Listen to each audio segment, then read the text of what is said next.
Welcome to part 6 of Let's Play Sword of the Samurai by Mark Smith and Jamie Thomson. At the end of the last part, I was about to read paragraph 153. Here we go. The shards of bone that were the Rakuro Kubi's skull litter the ground all around you. Though the night is dark, you can just see well enough to head away from the village of the undead. Increase your luck score by 1 for surviving the village. Turn to 397. Okay, so we don't need that luck point.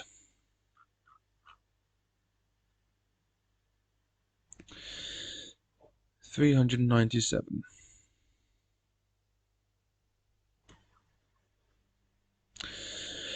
Sunrise the next day sees you descending from the dales into the last of the lands held securely by the shogun. Gaunt trees litter a brown plain and tear the mist. You rest at the edge of these drear marcher lands before going on, and restore up to 4 lost stamina points. Puts me up to 22.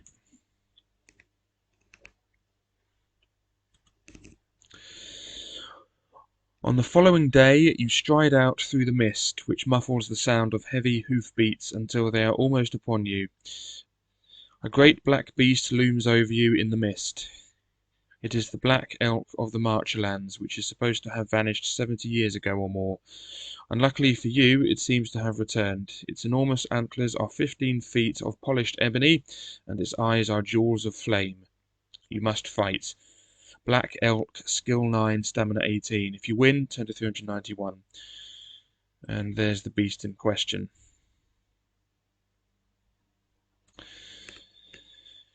Okay, so skill 9, stamina 18.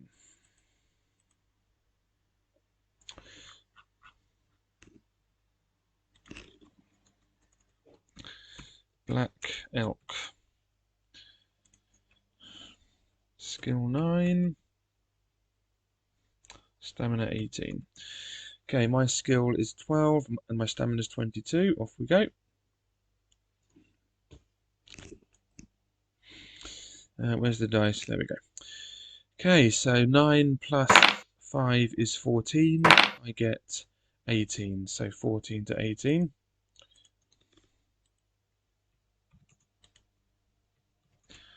It's down to 16.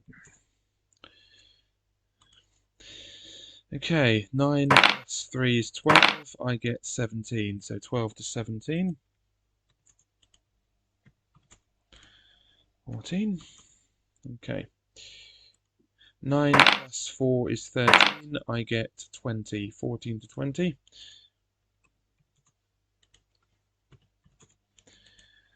12. 9 plus 4 is 13. I get 19. 13 to 19. And a 10. 9 plus 11 is 20. I get 23. So 20 to 23. And yes, I did roll the dice again. I did press the button. I just coincidentally got the same dice score. Okay, that puts it down to 8. Okay, 9 plus 5 is 14.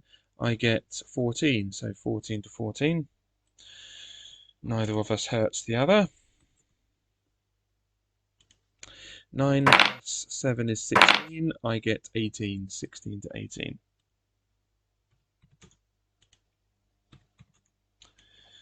And a 6. 9 plus 2 is 11. I get 19, 11 to 19. And a 4. 9 plus 5 is 14. I get 16, 14 to 16. Down to 2. 9 plus 6 is 15. I get 16, 15 to 16. Did not jinx myself. Good. Okay, that's that. Down to 0. Okay, that's that. Let's just get rid of some buzzing if there be any. Yes, yes. Right, okay. If you win, turn to 391. We did. Off we go. The magnificent beast shakes the very earth as it falls. Part of its ebony antlers was shorn off by your blade. The black elk weighs several tons, and it is far too large to skin quickly, but you may cut some meat from the still warm carcass. Add 2 to your provisions. Okay, so I'm on 391. Let me just see how many provisions I'm allowed to hold.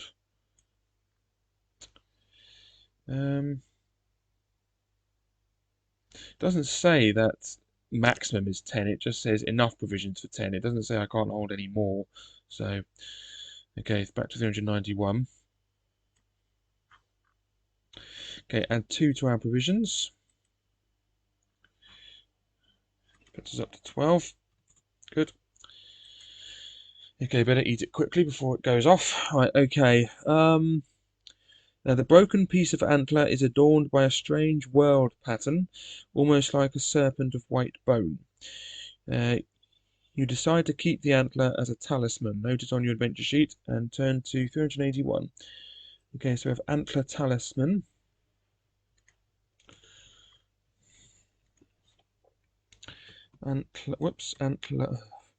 Antler talisman. New line. Okay, off we go. Turn to 381.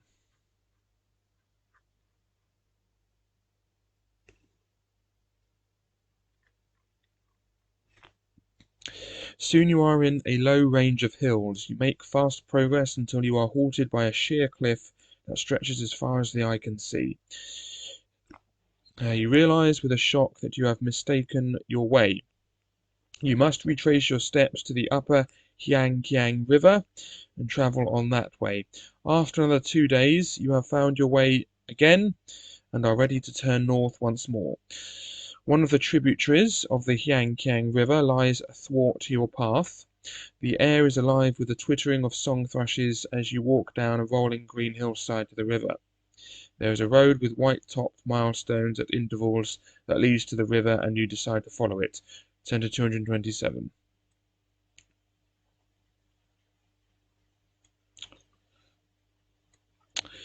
The road runs down to the river's edge at a ford. You can see, running to the other bank just below the surface, a pier of rock over which the river pours like a weir. Below the weir, the water is white and frothy. Above it is still. Above it is still deep and green. There we go. The pier is 10 feet wide and covered in green slime. Will you cross near the frothing white water, 10 to 213, or near the green depths upstream, 10 to 201? Otherwise, you may plunge in above the weir and swim, 10 to 193. Okay, we are going to cross near the frothing white water and turn to 213. Choosing the side of the ford nearest the frothing white waters, you cautiously feel your way towards the far bank across the pier of rock, which is only inches below the surface of the river.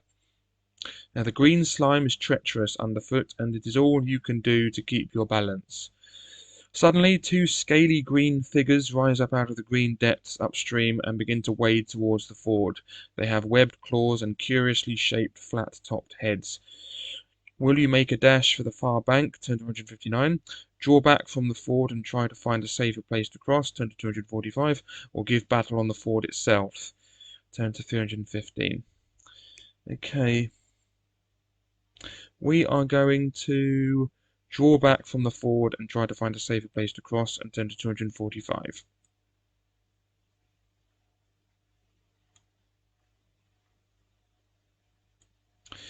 There is no pursuit as you hastily leave the area of the ford, but the Shogun's champion is supposed to keep the roads and river crossings of the land open and safe for the common folk. You have failed in this duty.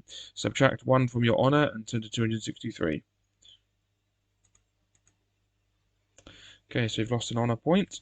Puts us down to 3.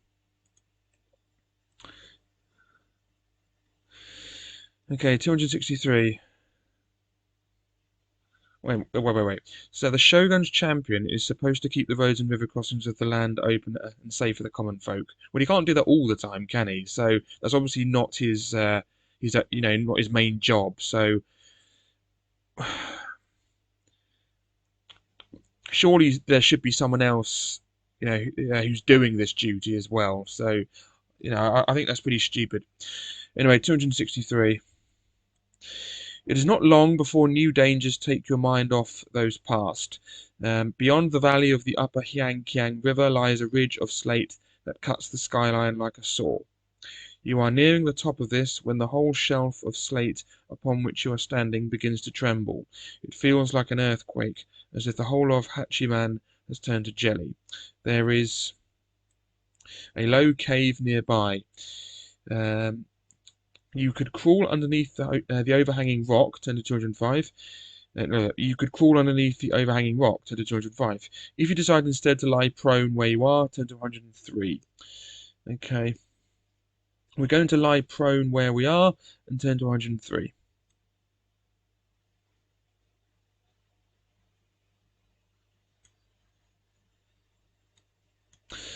All goes still for a moment as you lie prone on the ledge. Then there is a dull rumbling from the earth and the ground starts to shake once more. The tremor is strong and there is a great cracking noise in the wall of slate. The ceiling of the cave crashes down with an enormous report, and slivers of grey rock fly everywhere. If you had taken refuge in the cave mouth, you would have been flattened. 10 to 273. Well, bully for me. Okay, the ledge is now cracked and has subsided in parts, making your going difficult. At last you come to a smooth area where you decide to eat. As you are reaching into your backpack, the ground starts to tremble once more. There is another cave nearby. Will you run into it, 10 to 329, or lie prone again, 10 to 385? Okay, we're now going to run into it and turn to 329. As soon as you reach the cave, the trembling stops, but you decide to enter in case it had presaged a more violent quake. You light a torch and see that the cave is in fact a small grotto filled with pink chalcedony flowers, like a bed of coral.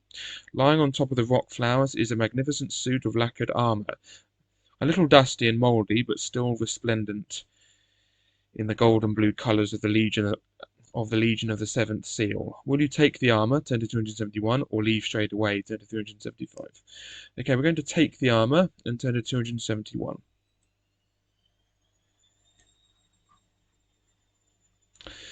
The Legion of the Seventh Seal were the honor guard of the first shogun.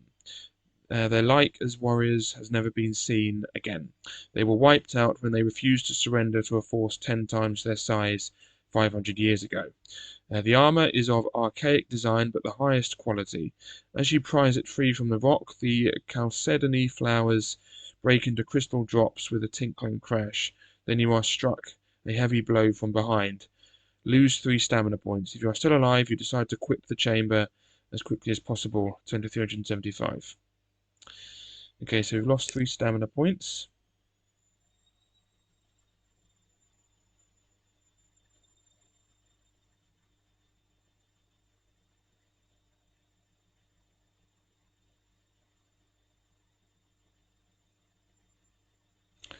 So that's puts me down to 19.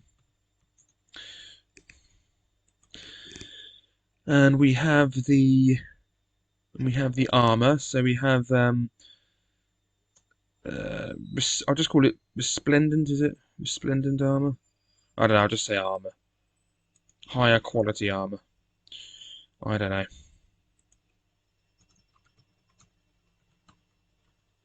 Oh yeah, I had a new line, didn't I? Higher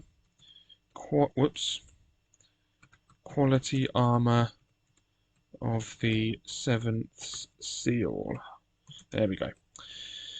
Okay, so we're now turning to... Oh yeah, I lost the 3 stamina points, didn't I? Sorry. Stamina has put me down. Oh, I already did it. Sorry, I'm being stupid. Anyway, 375.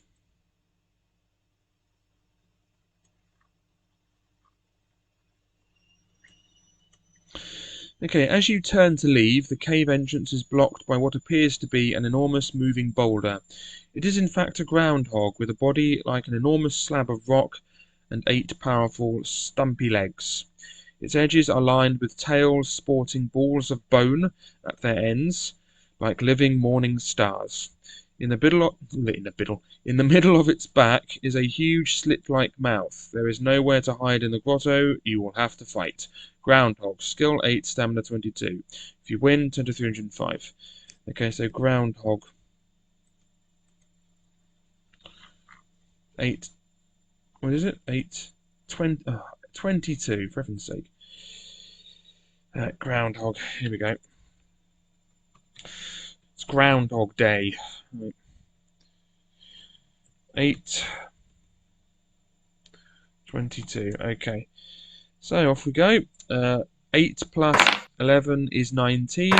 I get 24, sorry. So 19 to 24.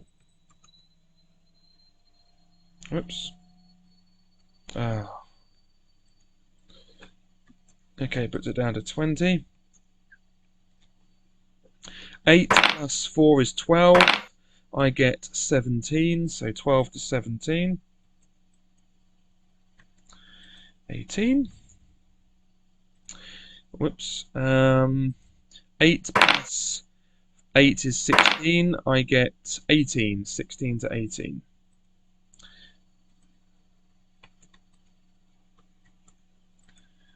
(16). 8 plus 3 is 11. I get 20. 11 to 20.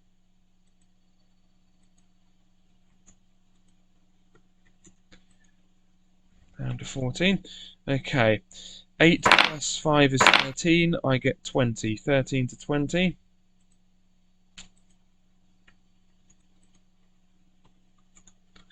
12. 8 plus 8 is 16. I get 21. 16 to 21. Down to 10. 8 plus 4 is 12. I get 20. 12 to 20. Down to 8. 8 plus 6 is 14. I get 19. 14 to 19. Down to 6. 8 plus 9 is 17. I get 18. 17 to 18.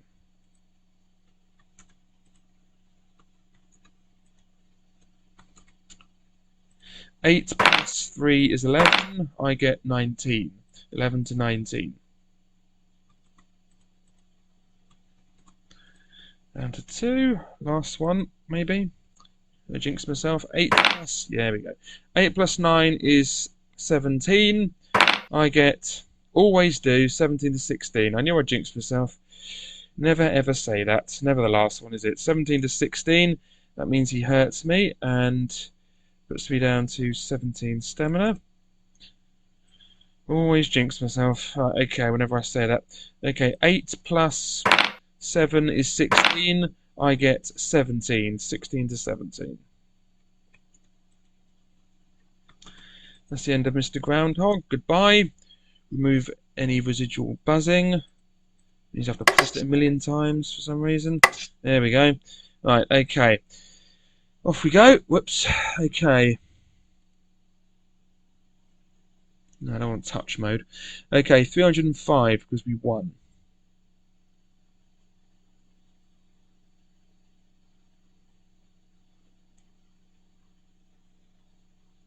You have slain the groundhog.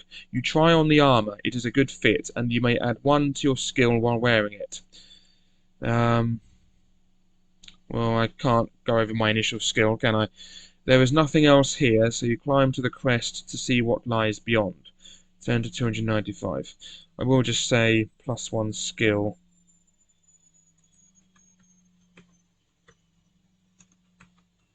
If I can. Which I can't. At the moment, at least. You climb to the crest to see what lies beyond. Turn to 295. As you reach the crest, a vast panorama opens up. The great valley of the lower Hyangkiang River lies below you. In the distance lies its delta amid the spider fens of Kumo. The spider fens are lost in a pool of mist, in a pall of mist, sorry. Knowing that to detour around the enormous delta would take weeks, you set off down the gentle slope of the valley. 10 to 17.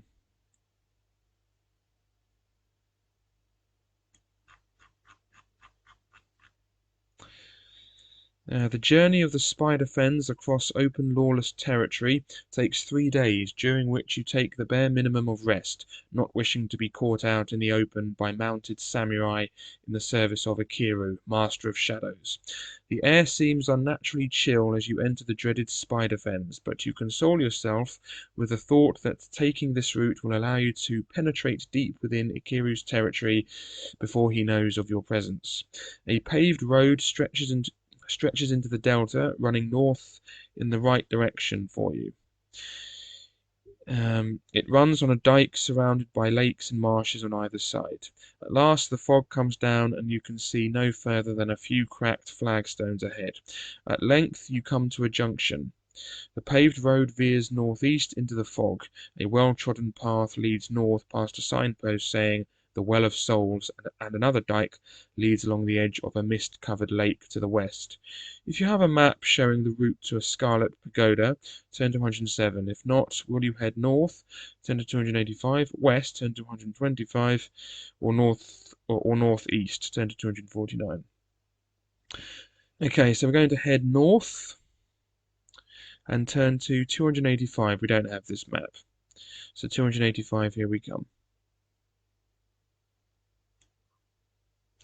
Now the track you have taken winds tortuously through the mire until you have lost all sense of direction. Tortuous means twisting, as opposed to torturous, which means, you know, like torture. So tortuously means twisting. Through the mire until you have lost all sense of direction. If you wish to return to the edges of the fen and choose another route, go back to 17. If instead you forge ahead, turn to 309. Okay, we're going to forge ahead and turn to 309. After another half a day, during which you make slow but steady progress, only occasionally stepping off the path into the mire, it begins to rain. The mist thins until a low hill in the middle of the fens is revealed a few miles to the east. A small path diverges from the path you are on towards it. Will you take the path that leads to the hill, turn to 261, or press on, turn to 279? Okay, we're going to take the path that leads to the hill and turn to 261.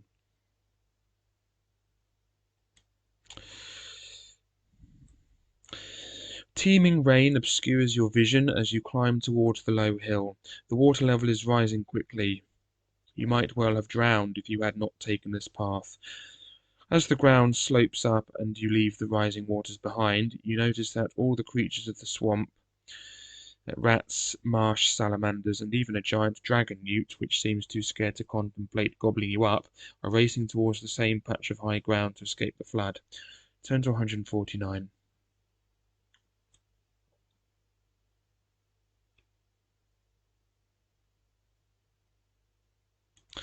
A few gnarled trees and great holes in the ground relieve the rain-drenched land of its monotony.